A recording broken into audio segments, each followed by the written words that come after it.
Hello दोस्तों, मैं दीपेंद्र शुक्ला एक बार फिर स्वागत करता हूं आपका आपके अपने YouTube चैनल सी स्टडीज पर। दोस्तों, आज का जो टॉपिक है बहुत ज्यादा कॉमन टॉपिक मैंने निकाला हुआ है, जो लगभग लगभग सभी लोगों को के नॉलेज में ये सारी चीजें होंगी, लेकिन उसके अंदर की जो बातें हैं, उसके जो काइंड्स हैं, उसके काइंड्स को किस प्रकार से डिस्ट्रीब्यूट किया गया है, उनके काइंड्स के यूजेस किस प्रकार से हैं, वो सारी चीजें आपको अभी तक पता नहीं होंगी। ठीक है दोस्तों, तो जैसे आज मैं हमारे टॉपिक को पहले इंट्रोडक्शन से स्टार्ट करना चाहूंगा कि भाई कहां से हमारा टॉपिक निकल कर सामने आया है। देखो, जैसे मैंने कहा कि मेरा एक दोस्त है श्याम, श्याम सुंदर बघेल। ठीक है, एक मेरे दोस्त का नाम है। अब वो जो श्याम सुंदर बघेल हैं, वो काफी अच्छी गाड़ी भी चलाते हैं। तो श्याम सुंदर बघेल काफी अच्छी गाड़ी चलाता है। श्याम सुंदर बघेल काफी अच्छा क्रिकेट भी खेलते हैं। श्याम सुंदर बघेल काफी अच्छे राइटर भी हैं। श्याम सुंदर बघेल काफी अच्छे ऑथर भी हैं। तो ये सारे सेंटेंस में मैंने कॉमनली यूज किया श्याम सुंदर बघेल जी का, है ना, जो कि एक काफी लंबा चौड़ा नाम था, जो कि एक पूरे सेंटेंस के बराबर था। तो उस नाम का मैंने यहां पर बार बार उपयोग किया। इसी सेंटेंस को क्या हम इस प्रकार से कह सकते थे कि मेरे एक मित्र हैं श्याम सुंदर बघेल, जो कि बहुत अच्छे ड्राइवर हैं, जो कि बहुत अच्छे राइटर हैं, जो कि बहुत अच्छा क्रिकेट खेलते हैं। मेरे मित्र वह बहुत अच्छा क्रिकेट खेलते हैं, इस प्रकार से। तो क्या हुआ कि जो मैंने पहले आपको स्टोरी सुनाई थी कि भाई एक नाम जो कि काफी लंबा चौड़ा था, उसको हर सेंटेंस में मैं रिपीट कर रहा था, उसकी जगह पर मैंने एक सिंपल छोटा सा सेंटेंस लगा दिया, वह या जो। तो उससे क्या हुआ कि वाक्य की जो सुंदरता है या सेंटेंस की जो डेकोरेशन है, वो थोड़ा सा बढ़ गया, है ना। पूरा पैराग्राफ एक तो शॉर्ट भी हो गया, छोटा भी हो गया, साथ ही साथ एक डेकोरेटिव फॉर्म में भी वो हमें नजर में आने लगा। तो बस दोस्तों, आज का हमारा जो टॉपिक है वही है कि डेकोरेशन ऑफ सेंटेंस, जिसे हम सर्वनाम के नाम से भी जानते हैं, और सर्वनाम को इंग्लिश में कहा जाता है। तो दोस्तों, आज का हमारा टॉपिक है प्रोनाउन। क्या है भाई? प्रोनाउन। अब व्हाट इज प्रोनाउन एंड क्या इनके यूजेस हैं, उनके बारे में हम बात कर लेते हैं कि pronoun are the words which are used in place of noun to avoid its repetition. ठीक है, कि प्रोनाउन क्या होते हैं, सर्वनाम क्या होती है भाई? ऐसे शब्द होते हैं जिनको हम किसी भी संज्ञा शब्द की जगह उपयोग करते हैं। क्यों उपयोग करते हैं? कि संज्ञा शब्द की बार बार पुनरावृत्ति को हम रोक सके।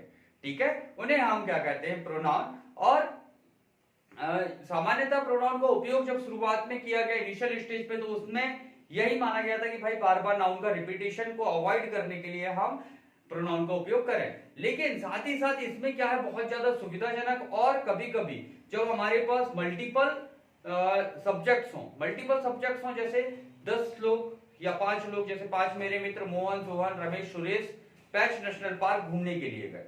अब मैं बाकी के सेंटेंस उनके बारे, उनकी ट्रिप या उनके टूर के बारे में यदि बताना चालू करूं, तो मैं क्या यूज करूंगा भाई? 5 बार मुझे हर बार उन 5 के नाम यूज करने पड़ेंगे, जो कि एक बहुत लंबी प्रोसेस हो जाएगी। उन 5 के नाम की जगह मैं वे शब्द का यूज कर लूंगा, या इंग्लिश में हम उसे कहेंगे दे, है ना, कि they went to park and reach there at 5 AM। इस टाइप से यदि हम सेंटेंस शुरुआत करें, तो उनकी जगह पर, उन 5 की जगह पर हमने दे का यूज कर लिया, तो सेंटेंस क्या हो गया? शॉर्ट भी हो गया, हमारा टाइम भी बहुत सारा बच गया, साथ ही साथ जो हमारे कहानी स्टोरी है वो भी एक प्रकार से डेकोरेटिव बन गई। ठीक है, तो बस वही डेकोरेशन का काम हमें पूरा कहां करना है? प्रोनाउन में।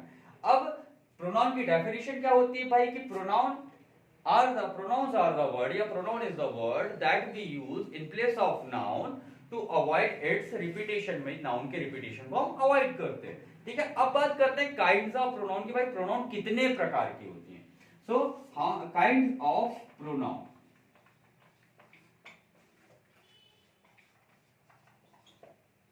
Okay, so kinds of pronoun की यदि हम बात करें, तो भाई सबसे पहले आती है पर्सनल प्रोनाउन। क्या आती है? पर्सनल इट मीन व्यक्तिगत, किसी भी व्यक्ति या एक परफेक्ट इंडिविजुअल की जगह पर यूज किए जाने वाली प्रोनाउन। ठीक है, तो पर्सनल प्रोनाउन फर्स्ट प्रकार क्या होता है भाई इसका? Personal pronoun. अब पर्सनल प्रोनाउन मीन किसी एक इंडिविजुअल की जगह पर कहां यूज की जाती है भाई? इंडिविजुअल, इनकी जगह पर वो हमेशा यूज की जाएगी। अब इंडिविजुअल मीन्स क्या?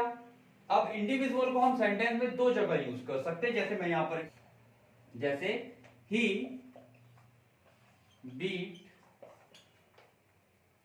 यू।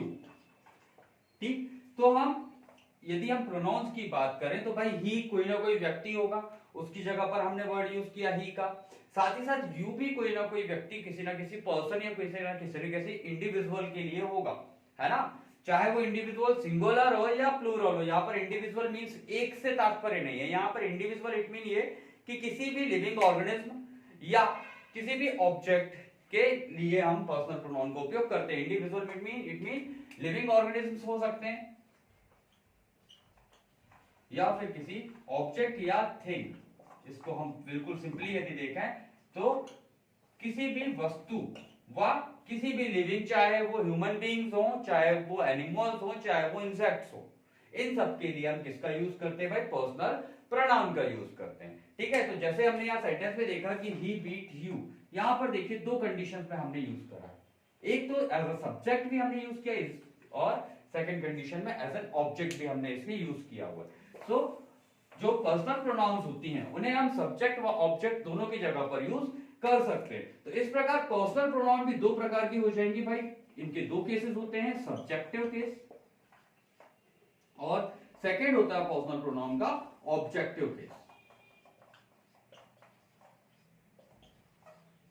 ठीक, जब किसी भी पर्सनल प्रोनाउन को सब्जेक्ट की जगह पर यूज किया जाए तो उन्हें सब्जेक्टिव केस कहा जाता है, और जब किसी पर्सनल प्रोनाउन को ऑब्जेक्टिव केस में यूज किया जाए, it means at the end of the sentence में यूज किया जाए, तो उस कंडीशन में उसे ऑब्जेक्टिव। तो दोस्तों चलिए अब हम बात करते हैं टेबल की कि एक सब्जेक्टिव केस में कौन कौन सी प्रोनाउन का यूज किया जाएगा, ऑब्जेक्टिव केस में कौन कौन सी प्रोनाउन का यूज किया जाएगा, और जो पर्सनल प्रोनाउन है उनको किन किन कैटेगरी में भी हम डिवाइड कर सकते हैं। ठीक है, तो सबसे पहले हम बात करते हैं कैटेगरी की कि किन्हीं भी पर्सनल प्रोनाउन को हम तीन कैटेगरी में डिवाइड कर सकते हैं। पहला होता है फर्स्ट पर्सन, सेकंड होता है सेकंड पर्सन और थर्ड होता है third person. First person it mean the speaker, जो भी हमारे सेंटेंस में बात को या जो भी पर्सन बोल रहा हो, स्पीकर, किसी भी बात का नॉलेज सबसे पहले किसे होगा, उसे ही होगा। जैसे मैं अभी आपसे बात कर रहा हूं तो सबसे पहले मैं क्या बोलने वाला हूं इसका नॉलेज मुझे सबसे पहले होगा। फिर सेकेंडरी जो सामने सुन रहा है उसे होगा, और जिस व्यक्ति के बारे में, जैसे अभी हम किसके बारे में बात कर रहे थे भाई, श्याम सुंदर बघेल जी, अब उन्हें तो पता ही नहीं चलेगा ना कि उनके बारे में आज हम बात कर रहे हैं, तो वो कौन होगा, third person. He is not the part of conversation, वो होता है third person. Speaker first person, श्रोता माने लिसनर वो होंगे आप सेकंड पर्सन, और थर्ड पर्सन कौन, the person whom we are talking about, है ना। सो इस प्रकार से पर्सनल प्रोनाउन को तीन कैटेगरी में डिवाइड किया गया। इसके साथ साथ अब पर्सनल प्रोनाउन को भाई सब्जेक्टिव केस में भी डिवाइड करना है और ऑब्जेक्टिव केस में भी बांटना है। तो सब्जेक्टिव और ऑब्जेक्टिव दोनों केसेस में हम उन्हें डिवाइड भी कर लेते हैं। तो सबसे पहले पर्सनल प्रोनाउन फर्स्ट पर्सन की बात की जाए तो फर्स्ट पर्सन में दो प्रकार के हम पर्सनल प्रोनाउन का यूज करते हैं। यदि एक मैं अकेले बात कर रहा हूं तो हो जाएगा आई, लेकिन यदि दो चार लोग मिलकर हमसे कोई बात करें तो वो हो जाते हैं वी या हम। इनको यदि ऑब्जेक्टिव केस में कन्वर्ट किया जाए फर्स्ट पर्सन को तो आई का हो जाएगा ऑब्जेक्टिव केस मी, और वी का ऑब्जेक्टिव केस हो जाएगा अस। ठीक है, इसके साथ साथ सेकंड पर्सन जो कि आप, और आपके लिए हम एक ही शब्द यूज करते हैं वो है यू, चाहे सिंगुलर हो या प्लूरल हो, वो क्या रहेगा, यू। अब इसका सब्जेक्टिव केस भी यू ही होता है और ऑब्जेक्टिव केस भी यू ही होता है। इट मीन इनके सब्जेक्टिव और ऑब्जेक्टिव केसेस में कोई भी परिवर्तन नहीं किए जाते। अब बात करते हैं थर्ड पर्सन की। तो जो थर्ड पर्सन है भाई वो क्या क्या होगा, सबसे पहले तो थर्ड पर्सन यदि मेल रहा सो ही, यदि फीमेल रही तो फिर शी, और यदि न्यूट्रल जेंडर जिनका हम जेंडर डिसाइड नहीं कर सकते हैं तो वो रहेगा इट, और साथ ही साथ यदि बहुत सारे लोग रहे तो वो हो जाता है दे। अब इनका यदि हमें ऑब्जेक्टिव केस में कन्वर्ट करना होगा तो ही का क्या हो जाएगा भाई, हिम, शी का हर, इट का इट ही रहेगा, साथ ही साथ दे का देम। ठीक है, तो इस प्रकार से हम इनके सब्जेक्टिव केस से ऑब्जेक्टिव केस में इजीली कन्वर्जन कर सकते हैं। ठीक है, ये सारे हमारे क्या है भाई, पर्सनल प्रोनाउंस है, और यही पूरे प्रोनाउन में सबसे ज्यादा इंपॉर्टेंट और सबसे ज्यादा यूज किए जाने वाले शब्द यही हैं कि सब्जेक्टिव केस, और उसका ऑब्जेक्टिव केस। ये हमें वॉइस में काम पड़ेगा, ये हमें नरेशन में काम पड़ेगा, ये हमें टेंस में काम पड़ेगा, और साथ ही साथ ये हमें स्पोकन में भी काम पड़ता है। ठीक है, तो इन्हें बहुत अच्छे से आप लर्न कर लीजिएगा दोस्तों कि आई मीन्स मैं, वी मीन्स हम, यू मीन्स तुम, ही मीन्स वह, कब, जबकि हमारा ऑब्जेक्ट मेल हो, शी मीन्स फीमेल के लिए वह की वह यूज किया जाता है, वह की जगह यूज किया जाता है, इट वह, जब कोई भी चीज का हमें जेंडर पता ना हो, और दे जबकि एक से अधिक लोगों के बारे में हम बात कर रहे हैं। फिर इसके ऑब्जेक्टिव केस, मी मीन्स मुझे, अस मीन्स हमें, यू मीन्स तुम्हें, हिम मीन्स उसे, हर मीन्स उसे फॉर गर्ल्स और फीमेल्स, इट मीन्स उसे, कब, जबकि हमें जेंडर के बारे में जानकारी ना हो, और देम मीन्स उन्हें, जब ऑब्जेक्ट्स या जब पर्सन एक से अधिक हो। क्लियर? अब भाई सेकेंड काइंड ऑफ प्रोनाउन होता है पॉजेसिव। Possessive pronoun. अब पॉजेसिव प्रोनाउंस क्या होती है भाई? पॉजेसिव प्रोनाउन इट मीन अधिकार दिखाना। पोजीशन मीन्स होता है अधिकार दिखाना, कि जब हमें किसी भी ऑब्जेक्ट, किसी भी चीज पर हमारा अधिकार दिखाना हो तो हम किसका यूज करते हैं? पॉजेसिव प्रोनाउंस का यूज करते हैं। ठीक है, अब पॉजेसिव प्रोनाउन क्या होती है? बहुत सारा एक कंफ्यूजन लोगों के दिमाग में है, वो मैं आपको एक चीज बताना चाहूंगा कि जैसे हमने पोजेशन का यूज करने के लिए हम दो प्रकार की चीजें यूज करते हैं। जैसे कहता हूं, जैसे सबसे पहले हम सेंटेंस लिखते हैं कि this is my pen. Normally students इस सेंटेंस को बहुत ज्यादा यूज करते हैं क्लासेस में। और सेकेंडली यदि हमें पोजीशन ही दिखाना है तो हम दो तरीके से सेकंड काइंड से भी बोलते हैं, इसका हम कम यूज करते हैं कि this pen is mine. First है दिस इज माय पेन और सेकंड है दिस पेन इज माइन। यहां पर डिफरेंस क्या समझ में आ रहा है भाई? यहां पर पोजीशन दिखाने के लिए हमने माय का यूज किया और यहां पर माइन का यूज किया है। तो भाई पोजीशन के लिए कौन सा वर्ड हमारी प्रोनाउन रहेगी, इसके बारे में भी हमें पता होना चाहिए, है कि नहीं? तो सबसे पहले हम बात करते हैं कि भाई माय क्या है और माइन क्या है। हम बात कर रहे हैं अभी किसकी? प्रोनाउन के बारे में पढ़ रहे हैं। तो हम नॉर्मली देखते हैं कि भाई जैसे यहां पर मैंने यूज किया कि दिस इज माय पेन। ठीक है, so this is my pen. Pen my कहां आया भाई? पेन के पहले, एक नाउन के पहले आया हुआ है, और किसके बारे में बता रहा है भाई? नाउन के बारे में बता रहा है। ठीक है, तो ये क्या है भाई? जब भी कोई भी ऐसा शब्द जो नाउन के बारे में थोड़ी बहुत जानकारी हमें दे, नाउन के बारे में इंफॉर्मेशन दे, तो वो क्या कहलाता है? एडजेक्टिव कहलाता है। तो ये माय क्या है भाई? एडजेक्टिव है। जबकि यहां पर ये एज एन ऑब्जेक्ट पूरा पूरा आया हुआ है, तो इसे हम क्या कहेंगे भाई? प्रोनाउन कह सकते हैं। क्लियर? सो माय क्या है? पॉजेसिव एडजेक्टिव है, ना कि पॉजेसिव प्रोनाउन है। और माइन जो है वो क्या है? पॉजेसिव प्रोनाउन है। तो मैं पॉजेसिव एडजेक्टिव के साथ साथ पॉजेसिव प्रोनाउन दोनों कंडीशंस आपको यहां पर बहुत अच्छे से दिखा देता हूं। तो सबसे पहले हम बात करते हैं कि पॉजेसिव किसी भी पर्सनल प्रोनाउन से हम पॉजेसिव एडजेक्टिव या पॉजेसिव प्रोनाउन कैसे बनाते हैं। सो हमारी जो पर्सनल प्रोनाउन है वो कौन कौन सी थी भाई? आई का मीन्स मैं, फिर वी, फिर यू, फिर ही, फिर शी, फिर इट और दे। ये थी हमारी पर्सनल प्रोनाउंस। अब इससे यदि हमें सबसे पहले पॉजेसिव एडजेक्टिव बनाने हो और पॉजेसिव प्रोनाउन बनानी हो तो वो कैसे बनेगी?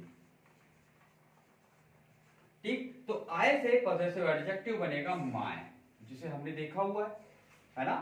साथ ही साथ वी का हो जाएगा और, फिर यू का हो जाएगा योर, ही का हिज, फिर शी का हर, इट का इट्स और दे का देयर। ठीक है, तो इस प्रकार से हम पर्सनल प्रोनाउन को पॉजेसिव एडजेक्टिव में कन्वर्ट कर सकते हैं। तो आई का क्या हो जाएगा भाई? माय, वी का हो जाएगा और, यू का योर, ही का हिज, शी का हर, इट का इट्स और दे का देयर। ठीक है, अब इस पॉजेसिव एडजेक्टिव से हम पॉजेसिव प्रोनाउन कैसे बना सकते हैं वो भी देखते हैं। तो माय का पॉजेसिव प्रोनाउन होगा माइन। इट मीन आई का पॉजेसिव प्रोनाउन क्या होगा भाई? माइन। वी का होता है और से बनेगा और्स। ठीक है, यू से योर, तो योर से बन जाएगा, सिर्फ उसके लास्ट में हम एस लगा देंगे, तो योर्स, फिर हिज, ही का हिज तो वही रहता है हिज ही, साथ ही साथ हर का हो जाएगा हर्स, इट का इट्स ही रहेगा और देयर का देयर्स हो जाएगा। ठीक है, तो इस प्रकार से हम डायरेक्ट पर्सनल प्रोनाउन से पॉसेसिव प्रोनाउंस बना सकते हैं। और जो कि यहाँ बीच में लिखा हुआ है दोस्तों, तो ये क्या है, पॉसेसिव प्रोनाउन नहीं है, ये क्या है, पॉसेसिव एडजेक्टिव है, जिन्हें हम किसी भी संज्ञा या नाउन की विशेषता बताने के लिए यूज करते हैं। ठीक है, तो ये पॉसेसिव प्रोनाउन ना होकर ये क्या है, पॉसेसिव एडजेक्टिव है। और पॉसेसिव एडजेक्टिव का उपयोग कर कर आगे भी हम कुछ और प्रोनाउंस बनाएंगे, जैसा अभी यहाँ पर हमने बनाया हुआ है वैसे ही, इसलिए इन पॉसेसिव एडजेक्टिव को भी याद यहाँ पर रखना है दोस्तों। ठीक है दोस्तों, तीसरा प्रकार जो होता है प्रोनाउन का वो होता है पॉसेसिव के बाद रिफ्लेक्सिव, है ना। तो रिफ्लेक्सिव प्रोनाउंस क्या होती है भाई? अब रिफ्लेक्सिव प्रोनाउन इट मीन जो कि किसी भी द्वारा किए गए कार्य को सीधे सब्जेक्ट की ओर रिफ्लेक्स करने का काम करे, सब्जेक्ट की ओर ट्रांसफर करने का काम करे, वो होती है रिफ्लेक्सिव प्रोनाउन। कि जैसे मैं बात करूं कि I did my work my self, कि मैंने इस काम को अकेले ही किया है, इसमें किसी की हेल्प मैंने नहीं ली। तो ये क्या कर रहा है, इस कार्य के जो किए गए एक्शन को सीधे सब्जेक्ट की तरफ रिफ्लेक्ट करने का काम कर रहा है, वो होती है क्या, पॉसेसिव प्रोनाउन। अब पॉसेसिव प्रोनाउन यदि हमें बनाना है तो वो भी सिंपली हम पॉसेसिव एडजेक्टिव से बना सकते हैं। जैसे आई का पॉसेसिव एडजेक्टिव था माय, तो माय के साथ हमने लगा दिया सेल्फ, तो क्या हो जाएगा वो माय सेल्फ, जो कि आई का पॉसेसिव प्रोनाउन होगा। साथ ही साथ सॉरी पॉसेसिव नहीं, रिफ्लेक्सिव प्रोनाउन होगा। वी का और, सो और हमने लिखा और सेल्फ को उसके प्लूरल फॉर्म में कन्वर्ट कर दिया, तो और सेल्फ। इसी प्रकार से योर, तो योर का योर सेल्फ भी होता है जब सिंगुलर पर्सन हो, साथ ही साथ योर सेल्फ भी हम इसे यूज करते हैं जबकि सेकंड पर्सन किसमें हो, प्लूरल में हो। फिर ही का हिमसेल्फ, फिर शी का हर सेल्फ, फिर इट का इटसेल्फ, साथ ही साथ दे का देमसेल्व्स। ठीक, इसमें दो चीजें हमें याद रखनी है कि पॉसेसिव प्रोनाउन बाकी सबका तो हम सॉरी रिफ्लेक्सिव प्रोनाउन जो होगा, रिफ्लेक्सिव प्रोनाउन बाकी सबका तो हम किससे बनाएंगे भाई, पॉसेसिव एडजेक्टिव से बनाएंगे, है ना। लेकिन ही का और दे का पॉसेसिव किससे बनता है भाई, इसके ऑब्जेक्टिव केस से बनता है। दे का देम होता है और हिम का ही का हिम होता है, तो ही का पॉसेसिव प्रोनाउन क्या बनेगा, हिमसेल्फ, और दे का पॉसेसिव प्रोनाउन क्या बनेगा भाई, देमसेल्व्स। क्लियर है। और possessive pronoun sorry reflexive pronoun जो होती हैं, इन्हीं रिफ्लेक्सिव प्रोनाउंस को सिमिलरली यूज कर हम एम्फेटिक या एम्फसाइजिंग प्रोनाउन भी बना सकते हैं। भाई वो कैसे, कि जैसे यहां पर मैंने एक सेंटेंस लिखा हुआ है कि I did my work myself, ठीक है। इसी सेंटेंस को यदि मैं लिखूं कि I myself did my work,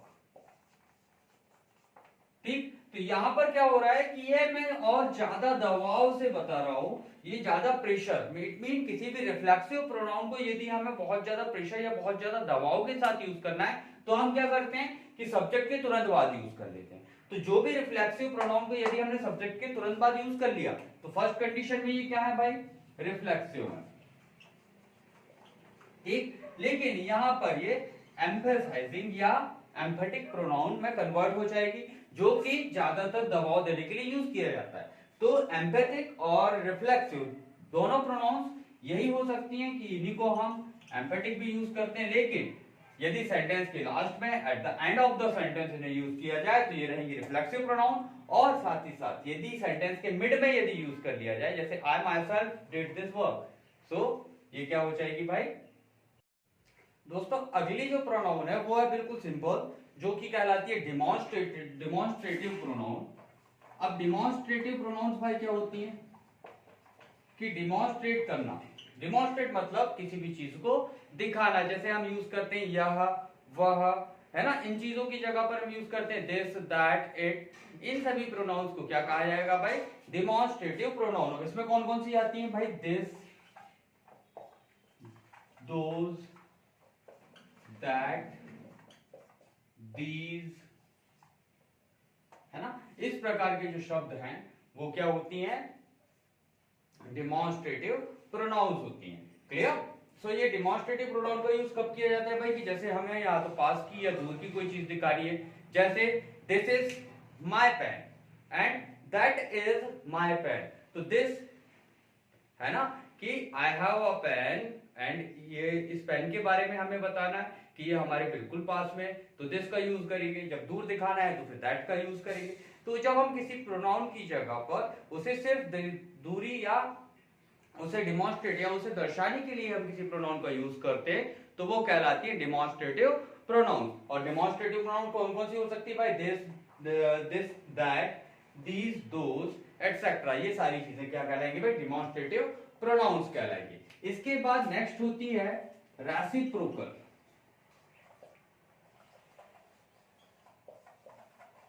अब रेसिप्रोकल प्रोनाउन क्या होती है भाई, अब रेसिप्रोकल इट मीन परस्पर, परस्पर इट मीन आपस में एक दूसरे से यदि हमें किसी भी चीज का डिस्ट्रीब्यूशन बताना हो, डिस्ट्रीब्यूशन जैसे we exchange our pen each other, है ना, तो ये क्या हो जाएगी भाई कि हमने आपस में परस्पर किसी भी काम को किया, तो वो हो जाएगी हमारी रेसिप्रोकल प्रोनाउन। जैसे वन अनदर,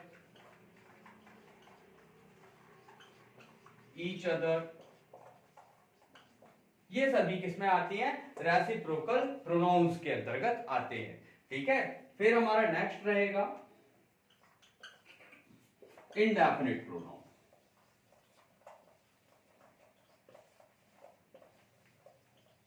कि जब हमें सामने वाले व्यक्ति के या जिसके भी बारे में हम बात कर रहे हैं उसकी कोई भी जानकारी ना हो, कोई भी जानकारी इट मीन ये कि कल मेरी बाइक चोरी हो गई तो किसी ने मेरी बाइक चुरा लिया, ठीक है, कल किसी ने मेरी बाइक चुरा लिया, तो वहां पर हमें पता है क्या भाई कि हमारा काम किसने किया, नहीं, लेकिन वहां पे काम तो हो गया। सो यहां पर होता है कि जैसे समवन, नो वन, वन, ये सारे शब्द जो हैं वो किस में आते हैं, इंडेफिनिट प्रोनाउंस में आते हैं। Someone, no one, one, somebody, nobody, anybody, ये इस प्रकार की यदि वर्ड्स आए जिनसे किसी भी पर्सन के बारे में एग्जैक्टली हम उस जगह पर ना पहुंच पाए कि काम किसके द्वारा किया गया है, जब सब्जेक्ट या कर्ता अज्ञात हो, जिसे हम पहचानते ही नहीं है, वो व्यक्ति जब हमारे सेंटेंस में काम को कर रहा हो तो उस जगह पर हम उस व्यक्ति के बाद जगह पर किसका यूज करेंगे। अब हमें यह भी नहीं पता कि वो ही था या शी थी, है ना, या कौन था, तो उस कंडीशन में हम किसका यूज करते हैं, someone, no one, one, somebody, nobody, anybody, इस प्रकार के वर्ड्स। और ये सब किस में आएंगे भाई, इंडेफिनिट प्रोनाउंस में आएंगे। क्लियर? इसके बाद नेक्स्ट होती है हमारी, होती है भाई अगली प्रोनाउन जो होती है वो अगली प्रोनाउन होगी डिस्ट्रीब्यूटिव प्रोनाउन। कौन सी होगी भाई, डिस्ट्रीब्यूटिव। अब डिस्ट्रीब्यूटिव प्रोनाउंस क्या होती है, जैसे हमें चॉकलेट्स बच्चों के बीच में बांटनी है, या हमें हमारे पास जो भी रिसोर्सेस उन रिसोर्सेस को इक्वली या किसी भी तरीके से सभी लोगों तक पहुंचाना है। सो इस कंडीशन में हम जिन शब्दों का प्रयोग करते हैं वो ने कहा जाता है डिस्ट्रीब्यूटिव प्रोनाउंस। जैसे हमने बात की कि we were 11 players in the team and each player was good in his skills. So जो भी हम लोग 11 प्लेयर्स थे, उस 11 प्लेयर्स की स्किल्स सभी की अपनी अपनी में जो थी वो हर व्यक्ति अपनी अपनी स्किल्स में माहिर था। तो स्किल्स को हमने कितने 11 अलग अलग प्लेयर्स में बांट दिया। इसी प्रकार से yesterday in school there was a distribution of chocolates. Each student got 2 chocolates. Okay, so her students को कितनी कितनी चॉकलेट्स मिली भाई, 2-2 चॉकलेट्स मिली, तो वो भी क्या हुआ, डिस्ट्रीब्यूटिव प्रोनाउन। तो डिस्ट्रीब्यूटिव प्रोनाउन इट मीन जैसे ईच, एवरी, इन शब्दों का प्रयोग यदि हम कर लेते हैं एवरीवन, ये इन शब्दों का यदि हम प्रयोग कर लेते हैं तो इससे हमें क्या पता चलता है कि हमारा जो भी रिसोर्सेज थी उन रिसोर्सेज को हर व्यक्ति तक पहुंचा दिया गया है, ठीक है। और हर चीज तक, हर व्यक्ति तक के ये जितने भी व्यक्तियों के बारे में हम बात कर रहे हैं वहां तक हमारे जो रिसोर्सेज थी वो पहुंच चुकी हैं। तो जब रिसोर्सेज के डिस्ट्रीब्यूशन की बात की जाए तो हम किस प्रोनाउन का यूज करेंगे भाई? डिस्ट्रीब्यूटिव प्रोनाउन का। तो यहाँ पर अभी हमने क्या क्या देखा? Demonstrative it mean to demonstrate, पास या दूर का दिखाना। रेसिप्रोकल इट मीन आपस में एक्सचेंज करना। फिर इंडेफिनिट प्रोनाउन इट मीन जब हमें हमारे सब्जेक्ट या काम करने वाले व्यक्ति के बारे में कोई भी जानकारी ना हो, चाहे वो ही हो या शी हो या किस प्रकार का व्यक्ति था, कौन था, कैसा था, तो वो हो गई इंडेफिनिट। और लास्ट होती है डिस्ट्रीब्यूटिव। तो डिस्ट्रीब्यूटिव इट मीन जैसे ईच, एवरी, एवरीवन, इस प्रकार से हम इन चारों प्रोनाउंस के बारे में जान सकते हैं। अब नेक्स्ट हमारी जो प्रोनाउन आती है वो है, अब अगली प्रोनाउन होती है हमारी भाई रिलेटिव प्रोनाउन।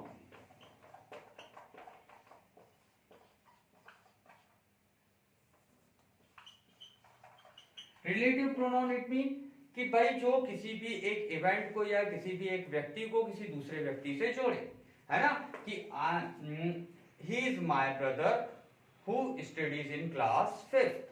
तो मेरा भाई है, वो जो है वह मेरा भाई है और जो कहां पर पढ़ता है भाई? 5वीं कक्षा में। माने मेरे भाई और 5वीं कक्षा के बीच में यहाँ पर संबंध दर्शाने का काम किसने किया भाई? हु ने काम किया।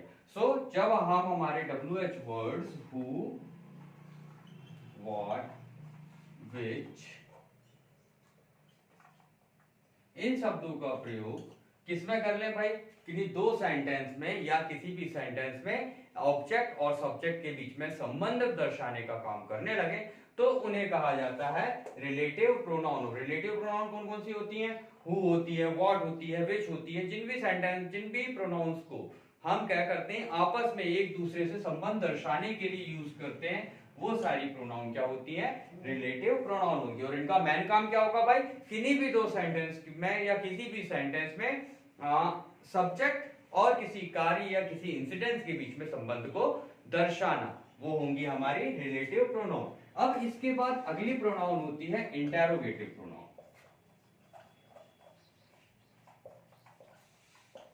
अब इंटेरोगेटिव प्रोनाउंस क्या? जो अभी हमने WH वर्ड्स के बारे में लास्ट लेक्चर्स में देखा था कि हु, व्हाट, विच, वेयर, ये सारे वर्ड्स जो हैं इनसे हम क्या कर रहे हैं भाई? कि किसी ना किसी व्यक्ति, स्थान, वस्तु या किसी कार्य की जगह पर हमने, कार्य के नाम की जगह पर इन सभी शब्दों का प्रयोग किया। अब इनका आंसर जब हम पूछेंगे तो क्या आएगा भाई? जैसे हु ब्रोक दिस पेन, तो माय ब्रदर क्या हो गया? Noun. What do you have in your pocket? I have 2 pens. So pen भी क्या हो गया भाई? व्हाट का आंसर हो गया। विच, कि इन विच क्लास यू स्टडी, तो भाई किस क्लास में पढ़ रहे हैं आप? 5th क्लास, ये हो गई कलेक्टिव नाउन में आंसर आ गया। Where do you live? बोले आई लिव इन सिवनी। सो इन सभी जो नाउन से मैंने या इन सभी वर्ड से मैंने जो क्वेश्चन बनाया उन सब क्वेश्चन में सिमेट्री क्या है भाई? सिमेट्री ये है कि जब भी इन क्वेश्चंस का आंसर आएगा तो वो एक किसी नाउन में होगा। तो यदि किसी वर्ड का आंसर नाउन्स में आता हो, नाउन्स के फॉर्म में आता हो, तो वो क्या कहलाएंगे भाई? हमारी इंटेरोगेटिव प्रोनाउंस। कि उन नाउन की जगह पर हमने क्वेश्चन में किनका यूज किया? हु का यूज किया, व्हाट का यूज किया, विच का यूज किया, वेयर का यूज किया। तो ये सभी क्या हो गई? Interrogative pronounce. और लास्ट लेकिन बहुत इंपॉर्टेंट प्रोनाउन होती है हमारी, वो होती है एक्सक्लामेटरी प्रोनाउंस।